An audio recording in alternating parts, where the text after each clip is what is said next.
Ok. Bonjour à tous, bienvenue sur ma chaîne. Alors comme promis, je reviens aujourd'hui avec une nouvelle vidéo dans laquelle je te parle de 5 petits boulots que tu peux faire légalement sans papier en France. Alors si c'est la première fois que tu découvres cette chaîne, ici on parle de la vie sans papier en France. Si c'est un sujet qui t'intéresse, n'hésite pas à t'abonner, à partager et à liker. Sans plus attendre, on passe à la vidéo.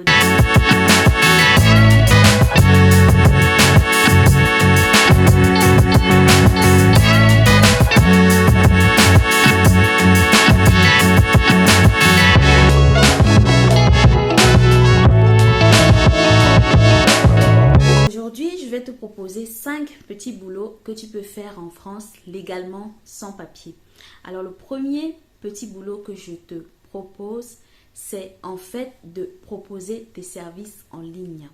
Quand je dis service, ça peut être vraiment tout et n'importe quoi, selon ce que tu sais faire, bien sûr. Je vais te donner des exemples. Ça peut être par exemple de la cuisine. Là, je vois tout ce qui est pâtisserie. Ça peut être des pastels. Tu peux proposer par exemple des paniers de fruits pour les événements, des paniers de friandises. Comme autre service, ça peut aussi être de la décoration ou de la peinture. Vraiment, c'est en fonction de ce que tu sais faire. Et pour ça, tu n'as vraiment pas besoin de papier. Tu as juste besoin d'une bonne connexion Internet et d'une plateforme sur laquelle tu vas pouvoir mettre tes annonces. Ça peut être par exemple une page Facebook, un compte Instagram. Et voilà, le tour est joué. Le deuxième type de petit boulot que je vais te proposer de faire légalement en France sans papier, ça va être la saisie et le traitement de texte. Donc, c'est le même principe, hein. Il va te falloir juste une connexion et une plateforme sur laquelle tu vas mettre tes annonces. Alors, ça peut être de la simple saisie de documents ou même ça peut être de la correction, par exemple, et relecture de mémoire ou tout autre document. Le troisième type de petit boulot que je te propose de faire légalement en France sans papier, c'est les tresses africaines. Alors, je dis tresse africaine, mais en réalité, ça dépend vraiment de la communication, du marketing que tu vas faire pour avoir tes clients parce que il faut savoir que de plus en plus, même les Européennes sont intéressées par les tresses. Donc, ça dépend vraiment de comment tu vas communiquer sur ça. Et le petit plus que je peux te proposer d'ajouter à ce service que tu vas proposer, c'est de te déplacer à domicile. Te déplacer à domicile, pourquoi? C'est vrai qu'il y a quand même, pour ceux qui sont en Île-de-France, il y a quand même pas mal de salons de coiffure en Île-de-France. Donc, en ajoutant la variable de te déplacer à domicile chez la cliente, ça lui permet en fait de ne pas se déplacer elle et c'est déjà un avantage que toi tu as par rapport au salon de coiffure. Et vraiment, vraiment, vraiment, j'insiste sur un point, il faut le faire de manière très professionnelle. C'est ce que j'ai fait moi-même pendant pratiquement 5 ans et je continue d'ailleurs à le faire. C'est que je te conseille de vraiment de t'acheter du matériel, c'est-à-dire de bons peignes, une paire de ciseaux, une crème pour les cheveux. Vraiment, fais-toi une petite trousse, voilà, honnêtement, pour ceux qui sont en Île-de-France, tu sais que si tu vas à Château-Rouge avec 20 euros, vraiment le tout est joué, tu peux avoir de très bons peignes. Donc, fais-le vraiment de manière très professionnelle. Si tu as des photos de modèles que tu as déjà réalisés, par exemple, tu peux créer ta page Instagram et mettre déjà ces photos-là. Et ce que je peux conseiller aussi, si tu veux, dans un premier temps, pour te faire un peu ta clientèle à toi, tu peux faire des réductions, par exemple, sur la première coiffure. Donc, n'hésite pas à communiquer, même par bouche à oreille. Voilà, c'est quelque chose qui marche très bien parce que vous savez, nous, les femmes africaines, on a toujours besoin de changer de tête. Voilà. Donc, le quatrième type de petit boulot que je te propose, c'est la garde d'enfants. Alors, la garde d'enfants, ça peut être de la garde d'enfants à domicile, à temps plein, chez les parents, ou ça peut être simplement des sorties d'école ou des entrées d'école ou de crèche.